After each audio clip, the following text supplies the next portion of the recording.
Genesis 21. Now the Lord was gracious to Sarah, as he had said.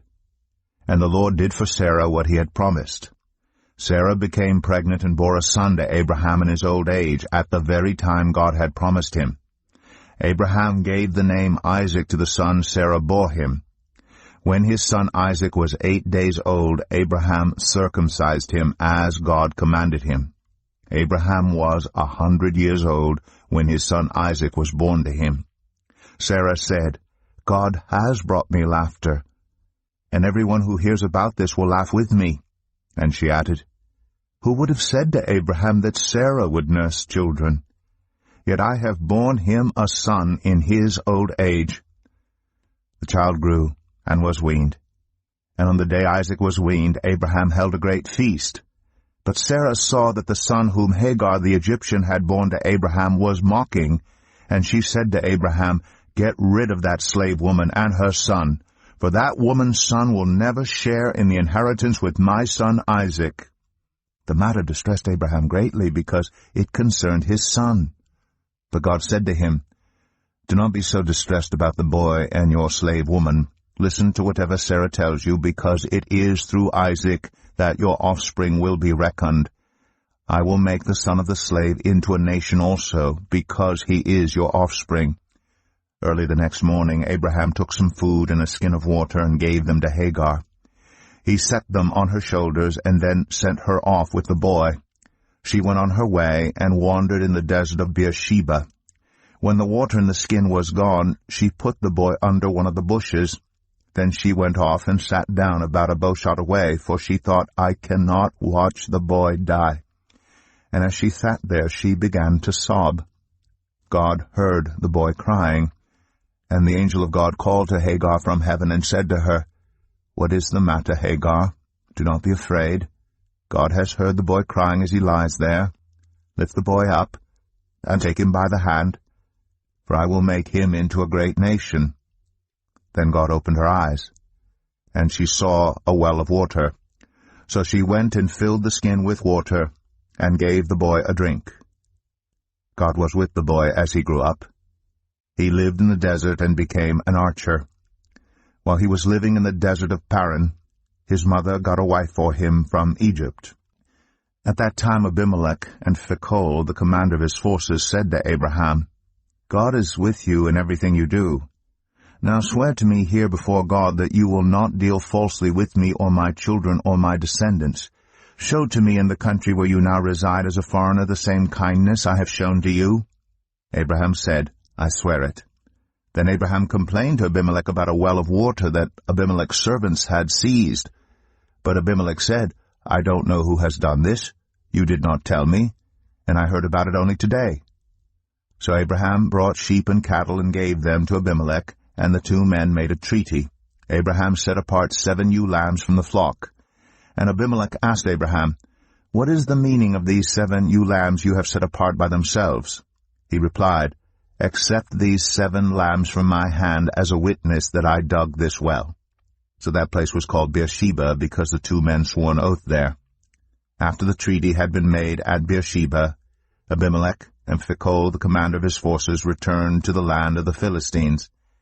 Abraham planted a tamarisk tree in Beersheba, and there he called on the name of the Lord, the eternal God. And Abraham stayed in the land of the Philistines for a long time.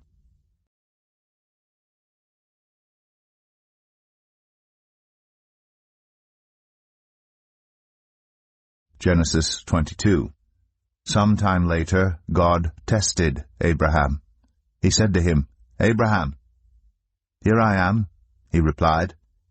Then God said, Take your son, your only son, whom you love, Isaac, and go to the region of Moriah.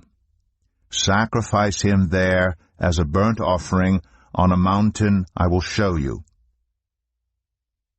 Early the next morning Abraham got up and loaded his donkey. He took with him 2 of his servants and his son, Isaac. When he had cut enough wood for the burnt offering, he set out for the place God had told him about. On the 3rd day, Abraham looked up and saw the place in the distance. He said to his servants, Stay here with the donkey, while I and the boy go over there. We will worship, and then we will come back to you." Abraham took the wood for the burnt offering and placed it on his son Isaac, and he himself carried the fire and the knife. As the two of them went on together, Isaac spoke up and said to his father Abraham, "Father?" "Yes, my son," Abraham replied. "The fire and wood are here," Isaac said. "But where is the lamb for the burnt offering?" Abraham answered, "God himself will provide the lamb for the burnt offering, my son." And the two of them went on together. When they reached the place God had told him about, Abraham built an altar there and arranged the wood on it.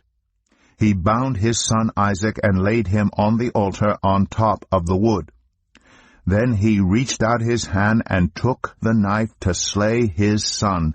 But the angel of the Lord called out to him from heaven, "Abraham, Abraham, here I am," he replied. "Do not lay a hand on the boy," he said. "Do not do anything to him.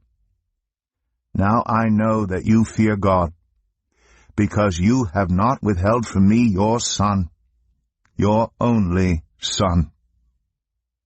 Abraham looked up, and there in a thicket he saw a ram caught by its horns. He went over and took the ram and sacrificed it as a burnt offering instead of his son. So Abraham called that place, "The Lord will provide." And to this day it is said, "On the mountain of the Lord it will be provided." The angel of the Lord called to Abraham from heaven a second time and said, "I swear by myself, declares the Lord, that because you have done this and have not withheld your son, your only son, I will surely bless you and make your descendants as numerous as the stars in the sky and as the sand on the seashore. Your descendants will take possession of the cities of their enemies, and through your offspring all nations on earth will be blessed because you have obeyed me." Then Abraham returned to his servants, and they set off together for Beersheba, and Abraham stayed in Beersheba. Sometime later Abraham was told, "Milcah is also a mother. She has borne sons to your brother Nahor, Uz the firstborn, Buz his brother, Kemuel the father of Aram, Kesed, Hazo, Pildash, Jidlaph, and Bethuel. Bethuel became the father of Rebekah. Milcah bore these 8 sons to Abraham's brother Nahor. His concubine, whose name was Rumah, also had sons, Tebah, Gaham, Tahash, and Makkah.